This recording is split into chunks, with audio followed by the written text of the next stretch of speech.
Hey everyone, welcome to a quick informal guide on Zelenia Extremes with Recollection, the new Extreme and Dawn Trail.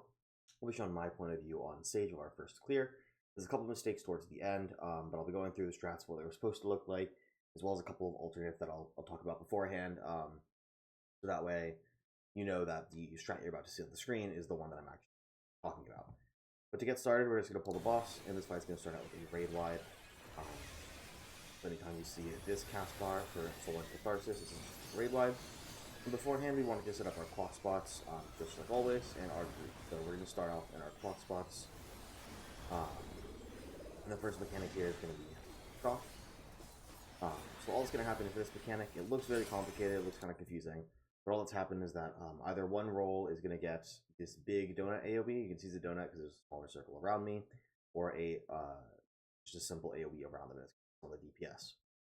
So we're all going to go to our clock spots, and you're going to see these 4 towers spawn. These are static, they'll always be in the exact same spot. We chose to do this by having players rotate clockwise to their tower. The other option is to do color partners, doesn't really matter. But you want these big AoE players to take the towers, because they're going to drop a big donut, and so they need to make sure they stand still. So they want to be the ones in the towers, they can stand still the whole time, because towers go off after the AoEs. For the 4 spread players, make sure you're spread out outside of these AoEs, and that you move out of your spread after you do it. We're going to be placing these AoEs. You can just move with the cast bar. So in this case, I'll be showing this thing still movement. You can see once this goes away, I would start moving now. And the donuts all stand still while the spread players just simply run around. Super, super simple. It might take a second to learn the snapshot. And it's followed immediately by this tether tank buster. So we just have a party stack south. Tanks take it to 1 and 4 here for us, and then what I'll make sure you're not there. Away. Once that beginning little tutorial mechanics are over, get the first real mechanic. This is Echelon's Fall. I'm going to pause it right here since we can see the icon on the screen. You should be pretty familiar with these if you've played a bit of Final Fantasy now, but if you haven't, what it's showing is proximity markers. So when it's pink like that and you see these 3 diamonds close together, it means close, whereas it can be purple, which we'll see in a second, with 3 diamonds farther apart, which means far.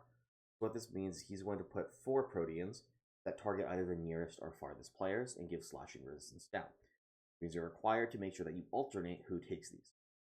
In order to solve this, we use the day 1 plan. There's probably a couple other strategies now with static spots and stuff, but this day 1 plan works pretty well, so I'm going to go through that. I'll talk about a potential alternate strategy. So what we're doing is we're going to have supports always take the first one. In this case, because the first one is in, we're going to have supports start in on their clock spot, and then we're going to check with the second one. The second one is in. So the way to do this mechanic, the way I solve it, is if the first 2 are the same, then the groups have to swap after the first and third cleave. If the first 2 are different, as in near or far, then we only swap after the second cleave. You'll see what I mean in the second here, but because it's close, close, supports have to bait the first one close, and then DPS have to bait the first one close. Meaning we swap after the first cleave goes off. And the second half will be out, out. There's always 2 of each. And since the second half is out, out, again, supports will take the first one out, and then we'll swap. The supports take in, and we swap after the first. Then still after the second, and then swap after the third. This is, in my opinion, the easiest way to solve the mechanic. If this had been in, out, then what we would have done is have support start in and swap only after the second cleave. There'll be an example of that later. So that's one way to do it. The other way to do this is to always have support start in, for instance, and then just pay attention to the swap. Because it doesn't matter which group takes the first one, as long as you know when to swap. So rather than having supports always take first and third, because it doesn't really matter which ones you're taking, just have support always start in, or support always start out, and then swap after the second one, or after the first and third. I think that strategy might be a little bit easier. But that was not the day 1 strategy. This is followed by Stock Break. This is just a 4-hit multi-hit AoE. This actually hits pretty hard, for an extreme especially. You just, put a little bit of healing on it. You don't really need to be, it's probably good to be topped off here because I'm going to Blessed Barricade, but you have a little bit of time here as she's going to spawn these 4 ads. This is the first mechanic that's kind of confusing. There's a lot on the screen, but it's actually really simple in essence. We're going to have our supports go to Delta, and this is going to be a common theme. So supports go to D, and DPS are going to go to B. You're going to spawn these 4 ads, and 2 clones are going to spawn, one on the east and one on the west. They're going to be targeting these players. They're going to target one of the 4 players. I believe it's the ones closest to them, so which is why we split up D and B, but I'm not entirely sure that that's how it works yet. But no matter what, if you're on Delta, you'll always get a Delta clone, and if you're on Beta, you'll always get a Beta clone. Everyone's going to be hitting these ads, and a tower is going to spawn north and south of D that has a 3-person enumeration, and north and south of B that has a 3-person. So one person is going to be bounded to a clone. Let me play those are the clones. So one person will be bound to this clone, one person will be bound to this clone, and there'll be 2 3-player towers. It sounds really complicated. All it is, if you remember the normal raid, you're going to raise her sword like this. In this case, this clone is raising her sword to the right, and is tethering Lokma. So Lokma is going to position this clone so that the cleave hits the outside of the arena. So he's going to go south of this clone, and everyone else will take this tower. This is why we split up, so that we're guaranteed to have 3 people. So the rest of us will stack in this tower, while Lokma will stand down here to make sure this clone fires the AoE on the outside of the arena. It'll take a little bit of practice to remember which side to go to for each cleave, but it becomes pretty easy once you do that. And this is pretty good positioning from Lokma as an example here. So you can see that you want to stand not exactly at the wall, but on the correct side of the clone and slightly in from the wall. If you stand too close to the clone or too close to the wall, there's potential to cleave the other party. But this is all it is. It's just this 4 times. After you place this cleave, you want to make sure you step out of it, since it cleaves right where you were standing. And then we just repeat this 4 times. Healers, make sure you heal throughout this. There's quite a bit of damage coming out on these stacking players, but again, us 3 will stack, and that player will point the AoE away. Then it happens a 3rd time. It's on Joker, he points the AoE away from everyone. In melee, you can go all the way down like he is there on that Roseblood drop. Basically, standing right next to that is always going to be a good spot to aim at. So that's also what you'll see in a second. Actually, don't do this pull, but normally I would go down to where the drop is, but you can stand right there, anywhere basically along that wall. We choose to not use burst here if you have enough damage, but you know, depending on your group and your composition, you might need to use burst. So this is just followed up by a big raid wide. This one hurts a lot less than you might expect. I'm not convinced that it's not just a threshold at 90 for doing a lot more damage, because every time we didn't hit 90, we took a lot less, but it could just be that I adjusted that. So just keep that in mind. And now the fight really begins, with Roseblood bleeding 1. This mechanic is very simple. So we found out there's only 2 possible solutions, unless somehow over the course of 3 hours we only got 2 solutions. All I do for this mechanic is I look right here, right below B. If this is marked by a rose tile, then north is going to be safe. If it's not, then this tile is going to be safe. Which now is a good time for me to explain what these rose tiles do. I'm not going to go into super great detail about everything, because obviously 1, we don't know, and 2, it's not that important for clearing the fight.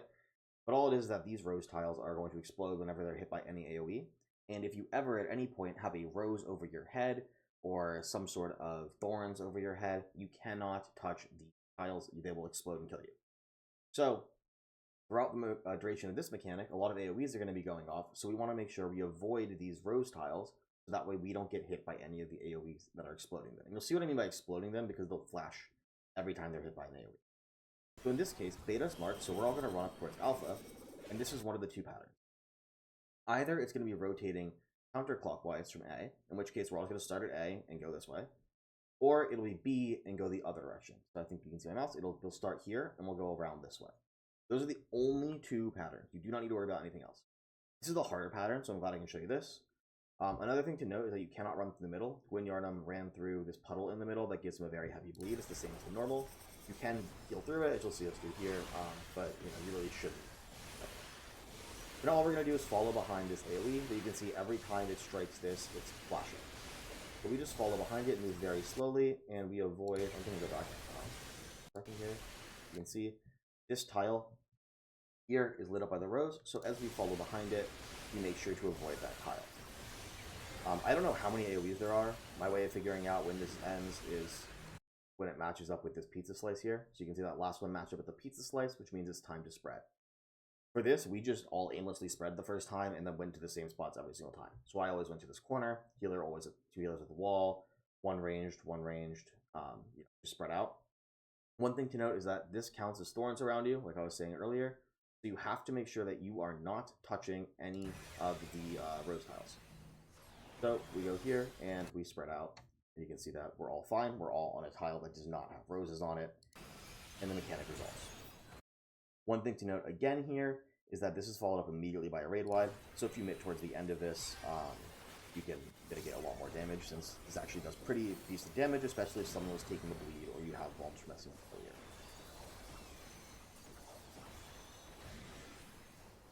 The next mechanic is Second Bloom. In my opinion, this is probably the hardest single mechanic to not get hit by in the game because I'm pretty bad at it. I will explain what you're supposed to do.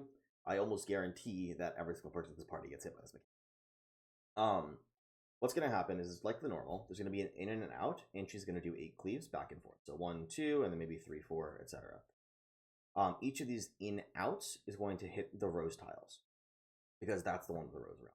So in this case, I'm going to go back a little bit so you can see a little bit better when Second Bloom starts. In this case, you can see all of these roses are going to explode whenever there's an in, and then explode when there's the out. There'll always be a pattern like this, where on beta side, there'll either be one outer tile marked, or on delta side, there'll be one outer tile marked, and on the other one will be an inner. You'll always have these patterns of 3. The reason for this is because you need to do the in-out on these 2 tiles, the one that's safe and the one that's in. That way you don't get hit by the cleaves and don't get hit by the rose. My suggestion for this, if you're struggling, by the way, is just to simply get hit by something. It's just a ball, you can survive. But do the mechanic properly, we're getting an in-out here, so we're all going to start on the inner safe tile on our side. On this side, you could have started on either tile. But for us, this tile is not safe because there's a rose on it. And we notice that this cleave is going off last. So what we're going to do is, as soon as the first cleave goes off, we can now move out into this tile. And once this cleave goes off, we can move into it. And so you can see that's how we would do the movement. You dodge the in-out and pay attention to the cleaves. The other pattern, the one for the other side, I'm going to go back a second here, is that this cleave that we're moving into goes off before the out, in which case we would step out and then step into this cleave. So you just have to pay attention to which way you're dodging. Also, again, all it is start on the 2 tiles that are safe, and then either move out and then dodge, or dodge and then move out. I know my explanation for that mechanic was not great. Again, I think people need to see it. I'm not really sure how to explain it properly since our group was not particularly good at it. But this is followed up immediately by Tank Buster. And again, if you're struggling with that mechanic, just do the in-out since you'll only ever get cleaved once. So as long as you go in-out on a tile that doesn't have a rose on it, you'll be fine. Which is pick up all. This is Third Bloom. Third Bloom is actually very simple. It looks a little bit difficult in the raid plan if you're looking at it, but it's super easy. Again, you can't step in the middle for any of these blooms. What's happening here, you can see it now, is we're going to position ourselves so this little like triangle formation here of rose petals is north. So our tank faces her that direction. You can see there's rose petals here, and this gap between them is north. So I would call this as 4-1 being 4A being north. Every player is going to group up in their partners. So Gwen and Makoto are up here in this empty tile. I'm down here with my ranged. We would have our melee and our off tank down here, and then healer 2, melee 2, the other corner. You can do these spots however you want. We stand here, and towers will spawn, and 4 people will get roses above their head. In this case, those 4 players are DPS. So the reason we start in these spots are because these roses need to make sure you're near the center of the arena.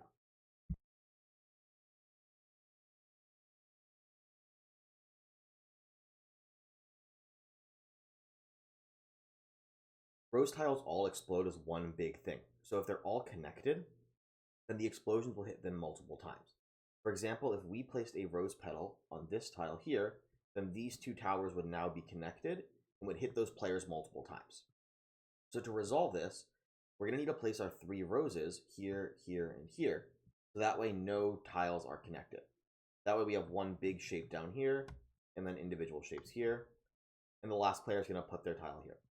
So the reason we started out in this particular spot with 1 partner group at north and then 1 partner group on each of these tiles are so the roses can just stay there, and the players without roses can go out and take their towers. You can see we have a rose stay in each of these tiles that we started on, and then 1 player goes out and takes it. The raid plan actually explains this pretty well. And then immediately after you place a rose, make sure you step out of it so you don't take everyone else take your towers, and that's the end of the mechanic. Here's the raid plan.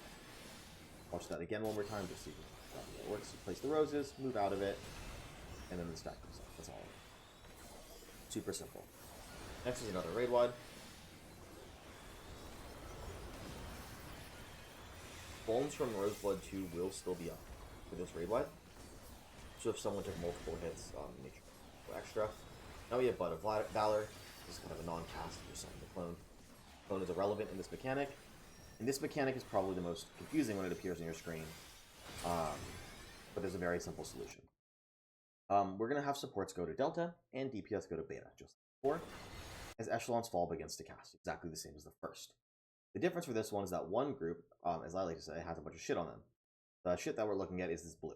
This is the same blue donut as Shock at the beginning, which means that group needs to stand still after stacking together.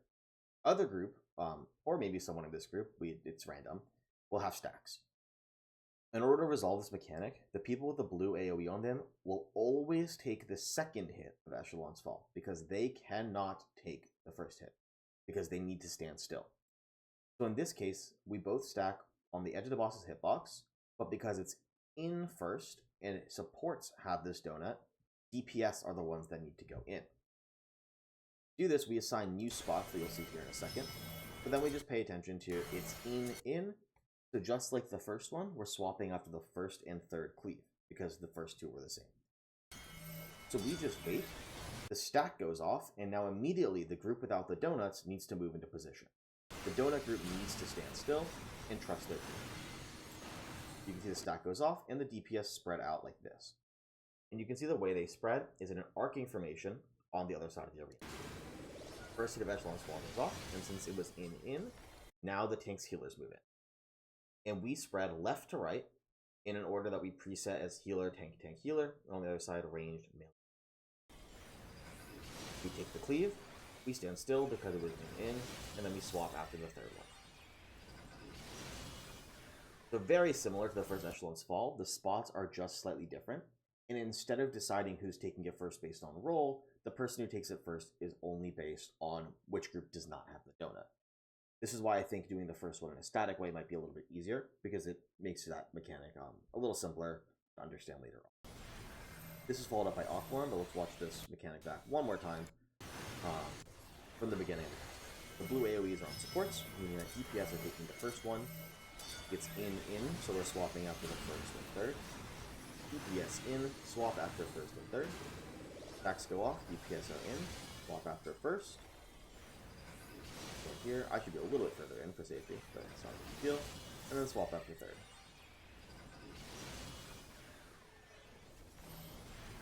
And then off.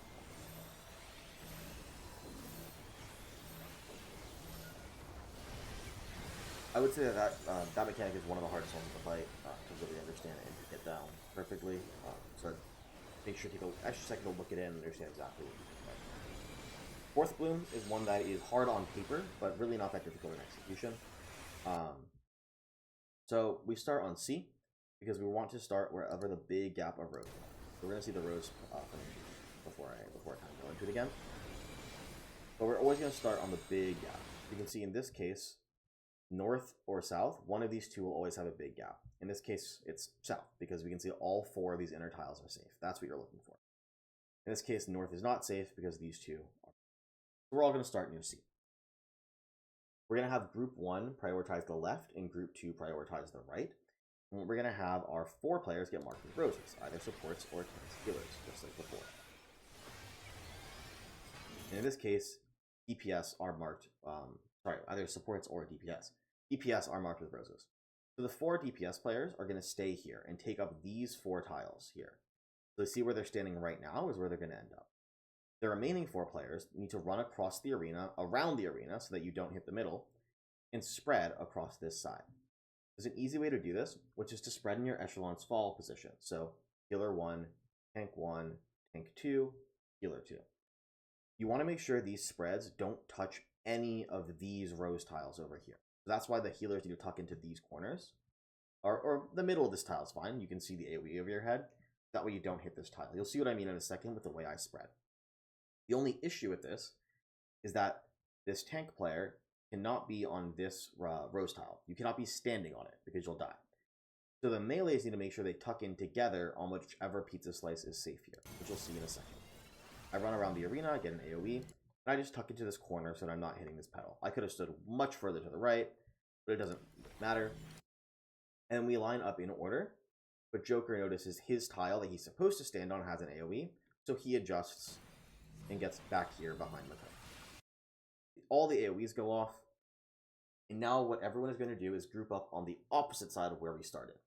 Since we started on C, we're all going to group up on A. We need to group up because these are going to be others that need to be broken by running away. This, again, is going to look more complicated than it is.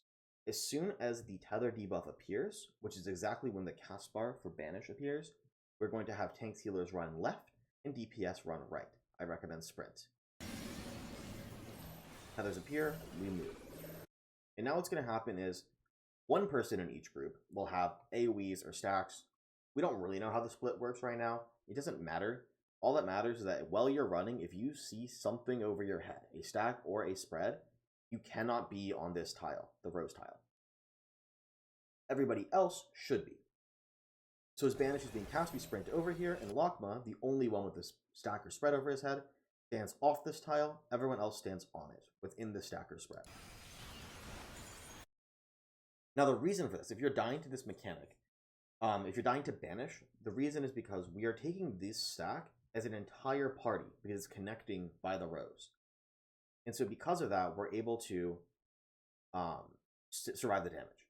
If you're not surviving this damage, if Banish is doing too much damage to you, what's happening is that your stack player probably isn't connecting to everything, or your spread player is not creating this tile connecting everyone.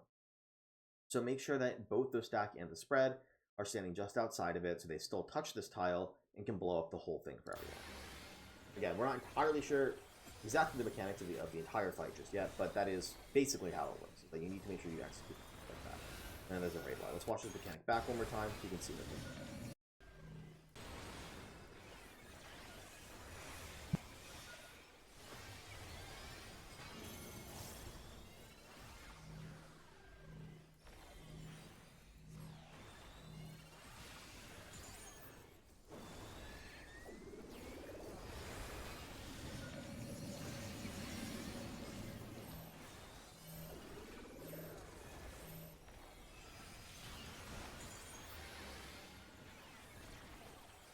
That's the entire mechanic.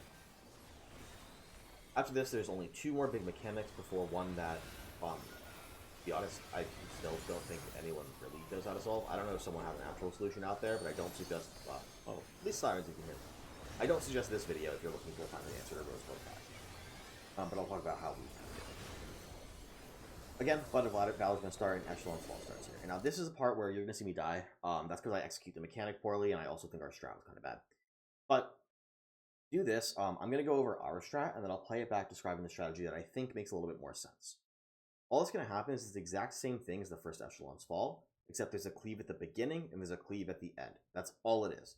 So, all we're going to do is say, it's out, out, so we're swapping after first and second, and supports are out first. Everyone's starting on beta side, because there's a big cleave on this side. And all we're going to do is, as soon as that cleave goes off, we're going to do Echelon's Fall. I just moved really late, I should have been out. I didn't make it out far enough, or, Cat Girls was too far out.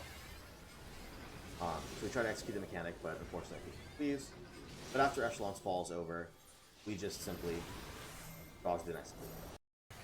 That's how you can do this mechanic. It's literally just dogs the cleave and then execute Echelon's Fall. It's a completely non-mechanic once you get this movement down. Also, my sprint was not back up. Something to note that if you sprint for the last Rosebud, you don't have it. I believe a better solution to the mechanic, I'll go over it now. If you want to just do this solution, it's fine. I think it's nice because it follows what you've already done. But whatever side you're on, then just have one group always start out on their second Echelon's Fall spots. What I would suggest is just have, it's like supports always start on the side that we're getting that's safe and stand out, and then have the DPS cross over and go in. That way the crossing over group always has to end up in, and the group staying still can take the outer spots to make sure that there's no issue. And then you just have to do the swap like normal. Since again, it doesn't matter who gets cleaved first, as long as you do the swap properly, it's fine. So in this case, we would have had support start out on this side, DPS would cross over to in, and then we would just execute the mechanic like that, swapping out the position. So that's a little bit of an easier way to do it, is just to have that static spot. Just always have one group start out on the side that's safe.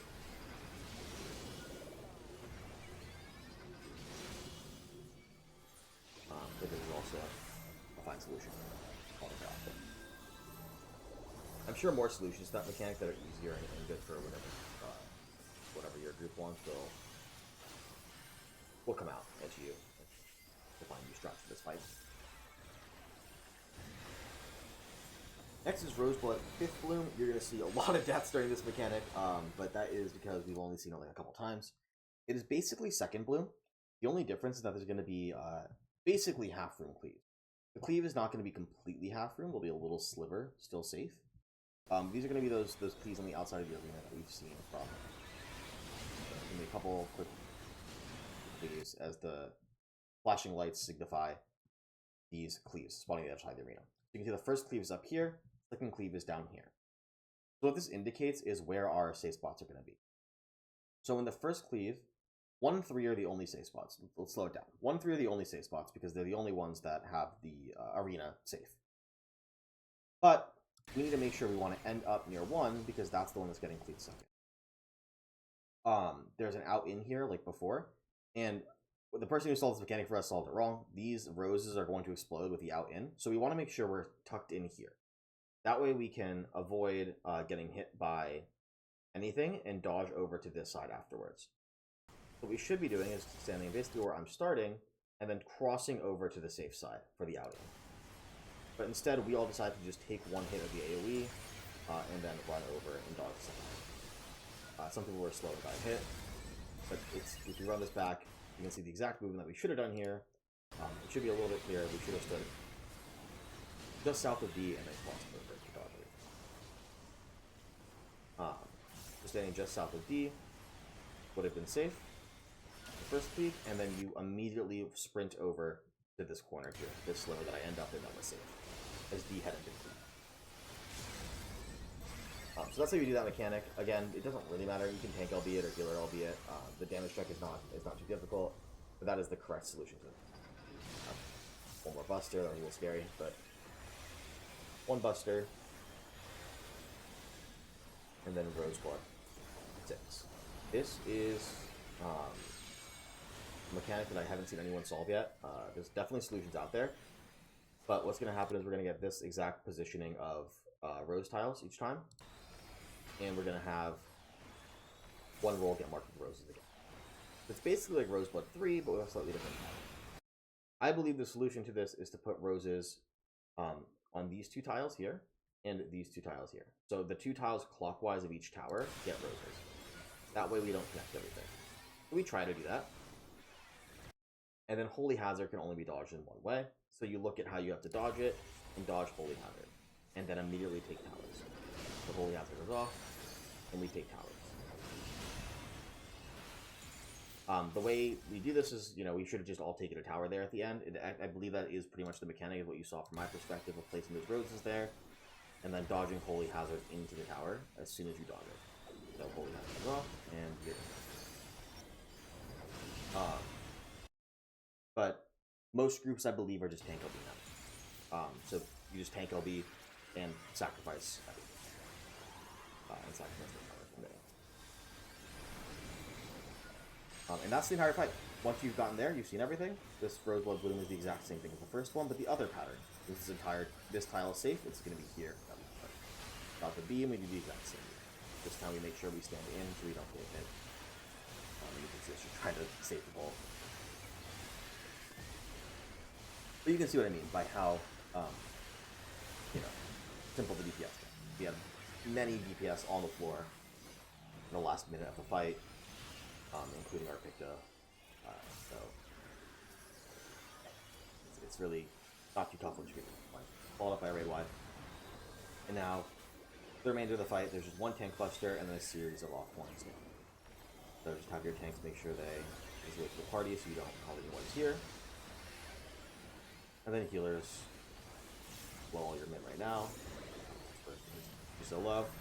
But I believe there's going to be 3 of these off points. I don't know exactly. We only saw this 1. This is our first point getting first 1-5 really. So healers, make sure you keep your party alive here. That is it for the fight. So again, there's a lot a lot of other strategies you can do for a lot of these things as things continue to come out. But that's kind of a preliminary idea of the strats, what we did, and yeah, good luck with your clears.